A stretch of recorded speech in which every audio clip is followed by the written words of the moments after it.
വിധവ എന്ന് പറയും. അപ്പോൾ ആളുടെ പുറകെ നിന്നിട്ട് ബാക്കിൽ നിൽക്കുന്ന ആള് വലത്തെ കാലം എടുത്തിട്ട് ആളുടെ രണ്ട് കാലം നടുക്ക് ഇങ്ങനെ വെക്കാം. ഓക്കെ, ഇത് എന്തിനാ വെച്ചാൽ നമ്മളിപ്പോൾ ഈ ഹെംലിക് മാനൂവർ ചെയ്യുമ്പോൾ ഇങ്ങനെ ആൾ അബോധാവസ്ഥയിലാവുകയാണെങ്കിൽ ഇങ്ങനെ വീഴുമ്പോൾ രണ്ടാളും കൂടെ ഒരുമിച്ച് താഴേക്ക് വീഴും അല്ലേ, അപ്പോൾ രണ്ട് കാഷ്വൽ ചെയ്യില്ല. അപ്പം അത് പ്രിവെൻറ്റ് ചെയ്യാനാണ് ഇങ്ങനെ. ഇത് കാല് പൊസിഷൻ ഇങ്ങനെ വെച്ചിട്ട് വലത്തെ കൈ എടുത്ത് ഒരു ഫിസ്റ്റ് വെച്ചിട്ട് വെച്ചോ, ഈ തൊപ്പിളിൻ്റെ തൊട്ട് മുകളിൽ, അതായത് സ്റ്റർണത്തിൻ്റെ തൊട്ട് താഴെ വെക്കുക. മറ്റേ കൈ കൊണ്ട് ഇതിനെ കവർ ചെയ്യാം. എന്നിട്ട് അപ്വേർഡ് ആൻഡ് ബാക്ക്വേർഡ് മൂവ്മെൻറ്റ്സിൽ നല്ല ഫോഴ്സിൽ ഇങ്ങനെ പുഷ് ചെയ്യാം. ഓക്കെ, ഇങ്ങനെ അപ്വേർഡ് ആൻഡ് ബാക്ക്വേർഡ്.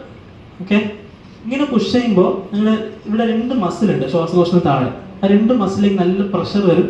ശ്വാസകോശത്തിലെ എയർ പെട്ടെന്ന് പുറത്തേക്ക് ചാടും. അതിൻ്റെ കൂടെ തന്നെ ശ്വാസനാളത്തിൽ കുടുങ്ങി നിൽക്കുന്ന സാധനം പുറത്തേക്ക് ചാടും. ഓക്കെ, ഇത് എത്ര നേരം ചെയ്യണം? ഒന്ന്